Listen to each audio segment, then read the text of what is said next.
Welcome back. That rain can become a downpour. Now, David, we were talking about the delicious flavour of coffee a little bit earlier. The idea of flavour is such an important thing to us all, and the language of flavour, I presume, is quite an important thing too. It is, and we have been operating with 4 flavours for centuries, and that is sweet, sour, spicy and salty. But along come the Japanese. For about the last century, they have discovered, isolated and identified a 5th flavour. So they've actually created a word for the flavour? They've created a word for the flavour that has existed on the palate, but we've been unable to identify it, and it's umami, U-M-A-M-I. And it's a Japanese word that means delicious. And it's to keep with that sort of S mnemonic of flavours, you could possibly say it's savoury.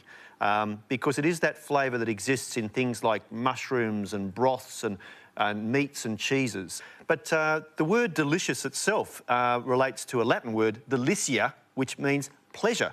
And it's why we have the word delight and also delicate, because something that is dainty and has been carefully put together usually gives you much pleasure. So a flavour note possibly for a mushroom broth, maybe it is delicate. That is, it has umami. Oh, you're making me feel really peckish. Yes. Good stuff, David. Thank you very much.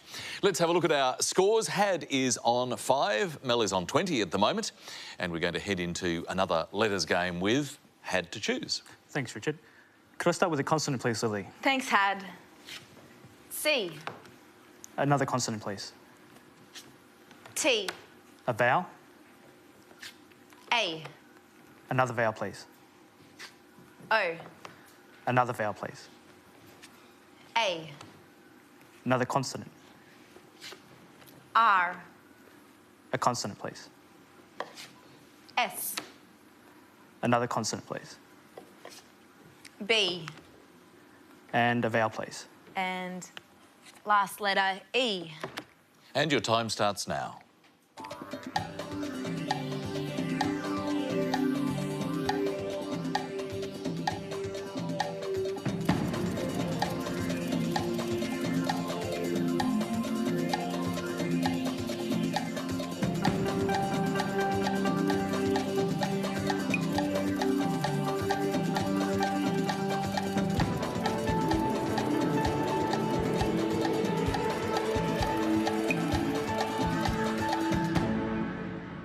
Had, how did you go? Hopefully 7. Hopefully 7, we hope so too. Mel? 6. Let's start there, please. Course. And yours, Had? Coaster. Sounds good. Certainly what you put the beer glass on. That's right. You're showing your ambition there, Had. Coaster is fine, a good 7.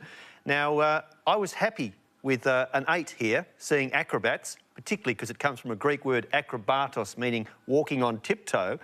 But then I remembered a word we had in the first series, and it's a word that is, in fact, a hole-in-one, a 9-pointer. Oh, great stuff, David. A hole-in-one, a 9-letter word. That's and right. it is... In fact, not a 9-pointer, an 18-pointer for 9 letters, and that is boat races. And it describes not just regattas, but also a drinking game, and it is a racing slang for a race that is rigged. So it has actually 3 meanings, and it is acceptable as a single unit. Very nice work indeed. A 9-letter word for David, but a good 7 points for Had. Well, what excitement. It's great to have those 9 letters, but let's see if we can do more now. And Mel, see, David's just hit a hole-in-one. Do you reckon you can manage it? Well, I don't know about that, Richard. Let's see. Choose some letters, please. Could I start with a consonant, please, Lily? You can, thanks, Mel. S. And another one, please?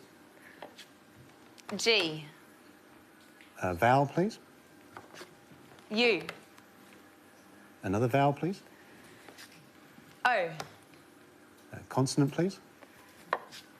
R. Another consonant? T. Another consonant? V. A vowel, please? A. And another vowel, please. And last letter, E. And I'll start the clock.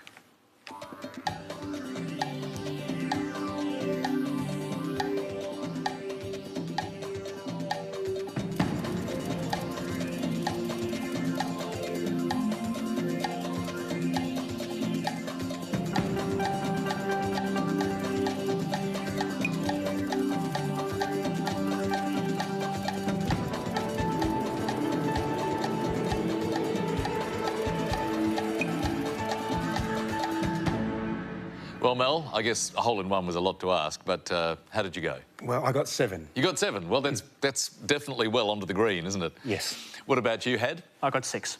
Let's start there, please. Starve. And yours, Mel? Gravest. Gravest. Always with superlatives, we need to see them listed, or in this case, gravest is there. In the case of the one-syllable word where there is not a spelling shift, it would need not be listed. But if it's 2 syllables or a spelling shift is required, it must be listed. Gravest covers all bets by being listed. You're on the green. Good shot. That's 7. And there is an 8, a little closer to the pin, for outrageous. Very nice work. And well done to Mel. 7 points. Well, we've had some good results from the letters, but let's move back to the numbers again now. And Had, would you make a combination selection for us, please? I will, Richard, thank you. Could I have 2 large and 4 small, please, Lily? Thanks, Had. 2 large and 4 small. And our numbers are 3, 5, 4, 2. And the 2 large, 25 and 100. And the target number is 177. And let's chase it.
Well, Had, not too much of a tough one that time. No, I got that one.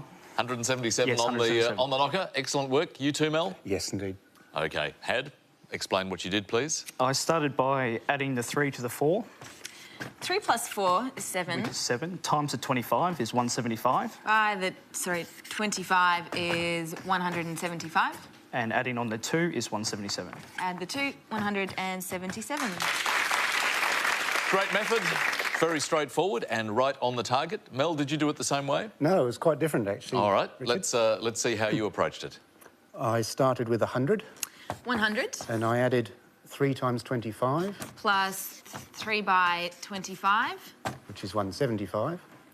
And at this point, I almost went the scenic route. I wrote down 4 as if to go 4 minus 2, but Okay, I hang on. corrected that to just 2. Sorry, let me write this 175, and then you Then I added 2. added 2. 177. Well, we've just heard a little about the scenic route. Did you have a scenic route to this one, Lily? No, there were 2 great approaches and no scenic routes here. All right. Good stuff, and very good stuff indeed for both Mel and Had. 10 points each. So Had's now on 22, Mel on 37. We're heading for another break. You're heading for another word mix. This time it's clung kid. And your clue, not really ugly. See you in a moment.